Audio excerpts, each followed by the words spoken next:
Hey, what's going on, guys? This is Dean from the Studio Department of the Sachem Public Library, and today we'll be doing a Adobe Premiere Pro tutorial. Basically, I'll just be showing you all the ins and outs, all the functionalities of what Adobe can do, and it's gonna be, you guys are gonna be much more comfortable, especially if you're brand new to this, or if you're just looking at the editing software for the first time. It could be very complicated, but trust me, it's not as complicated as it seems. So let's go on to Adobe Premiere Pro meanwhile.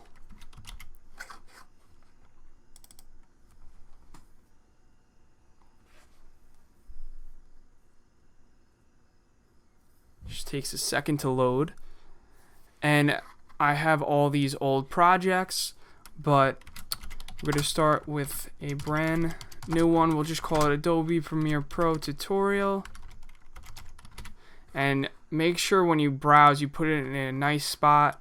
I mean, I have it in a specific folder, so don't worry about me, but you could put in desktop or documents. That's usually some good ones to put it in.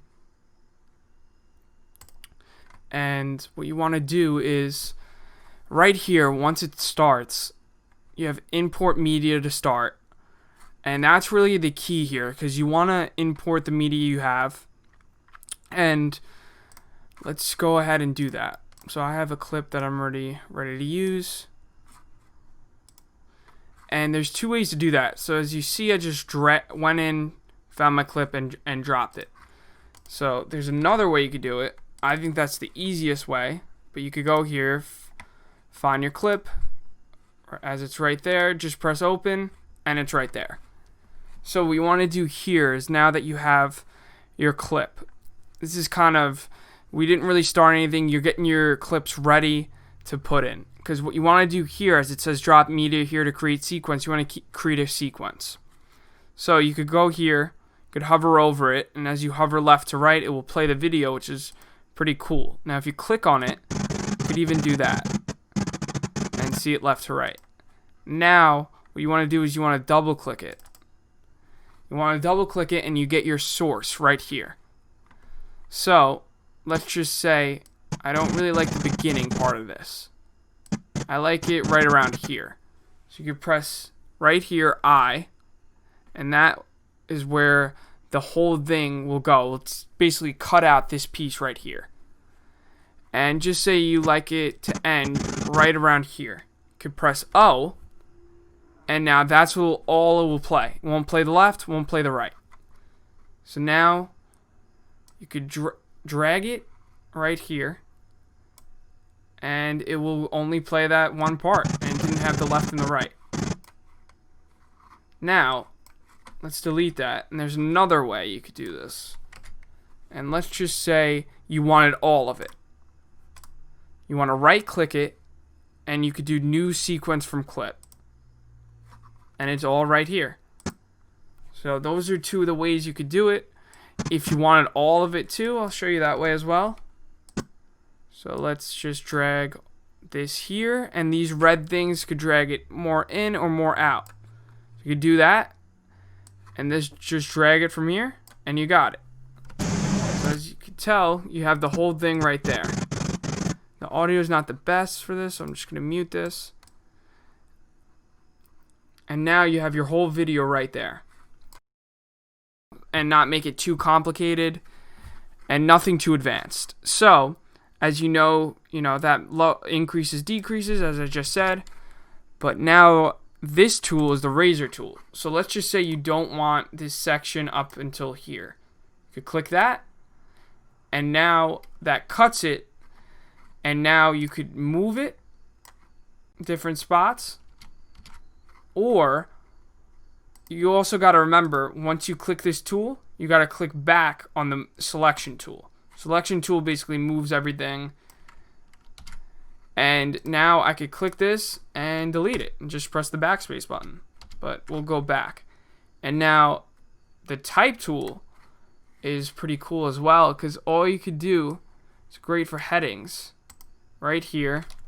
And we'll just say Adobe tutorial, and you could type whatever, and you get a little graphic, And now you could pick where that goes. Click away so the box isn't there. And you can move this if you want this right in the beginning, or if you want it a little after the beginning, and it comes in. Now, that's pretty much it for as far as the video goes for it. Now, if you want stills, you could always, again, import media, drag in stills. So the effects is huge, because this is where it could get kind of complicated, but trust me, it's not. I'll go through it all. So the effects, basically just all the effects you could use, and this is where these the big time editors, get their money and really get known. So you want to go. Let's go to the essential graphics first. We'll get right back to the effects. So this is all stuff you could use for if you're doing film, if you're doing a newscast, if you're doing really anything. So we'll just do an easy one to make it easy. Okay, so this is one I like to use. So you just add that there. All you got to do is drag it. Let's delete the other text title we made since we're doing this instead. So you just have to highlight over it. Also remember what you're highlighting over. And all you have to do is put in your title. Now the stuff on the left could get very tricky, so we're going to stay away from that for now. Because as you can see though, it's really not as tricky as you need, because don't worry about all this other stuff for now, but if you have your text is right there, and then you just do that little drop down, and it shows you all the different sizes, all the different fill, which means color, that you could do. And all you want to do is, we'll do Adobe Premiere Pro tutorial, and then you do that, and then just click away, and they do the rest. So that's pretty cool for the for an intro or an outro or whatever you need. So that's for essential graphics. Now I'll go through some of these other effects. So the essential sound, that could get a little tricky, and you really don't need it for just a basic, video. Again, this is a little too advanced, so we're going to stay away. So effects, these presets are always great to use if you could download any free ones, any ones you need for non-commercial. Obviously don't steal them, but as long as you could use them, these are great because they have all little blurs and all little glitches, and all you have to do is drag it down and use them. As you could see, we'll just play with one. As you could see, add a little filter on it, and we're gonna go back, and that's really what some of the effects do. It's just as simple as taking it and dragging it. The audio effects, if you're big with audio, especially for your intros, you might be using them. They have all the different audio effects you could use right here. Your audio transitions, your video effects that you could use a lot. You could do blurs. Again, it's just as simple as I did before, as dragging and dropping it. And then the transitions, which will be huge because as you know how big transitions are, I'll just again show you one of them. So we'll just put a little cut here, and there's a couple ways you could do this. So what you could do here is just right click it, press apply default transitions, and it will give you one. And it will give the most basic one, like a cross dissolve. Or you could, let's cut it, and let's just press push. That's one, just a basic one. And that's all it does, and you get your transition as you see there. Now, as we'll just check this out. Again, this is right here.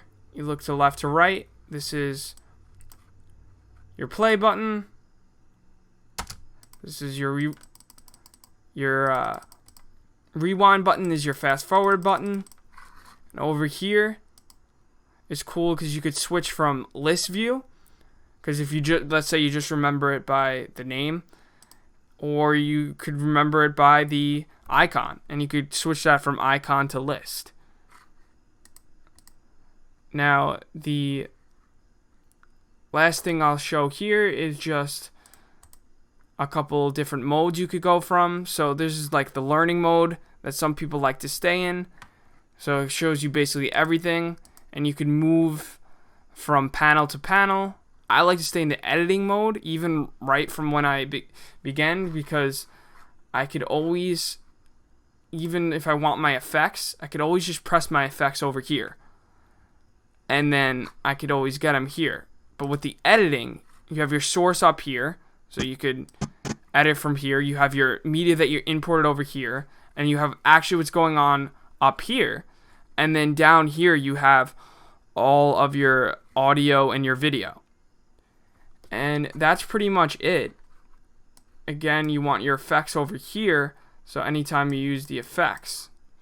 So we'll just go here, and I'll show you how to save. Now, saving, importing, exporting is huge. So import is to put in media, export is to take out media. So as you import and export stuff, you want to keep it really organized. So as we do this, you just press export media as I did. The settings could get very confusing, especially as you could see all this stuff, especially if you want to do one address to YouTube. If you have QuickTime, you could do QuickTime, but I'm going to stick to H.264. That usually gives me the MP4, and it says right here it's an MP4. And again, this is where the organization could be key. So today's August 22nd, and all I would do is 8/22/20 and put it into a spot I'll remember. I'll write tutorial as well. And if you just save it by the date, you'll have everything usually organized. You just press save, and then all the other settings you don't really have to worry about for now. And that's it. You want the pre-sort as match source high bitrate, sorry. And all you have to do is press export. And it will take a little time, especially if you have like a 3, 4, 5 minute or 20-minute video. It's going to take a much longer time. But we had a short, quick video. That's all it does. That's all it does. And it saved it. Click X. You want to save the changes, and that's it. Thank you for your time, guys.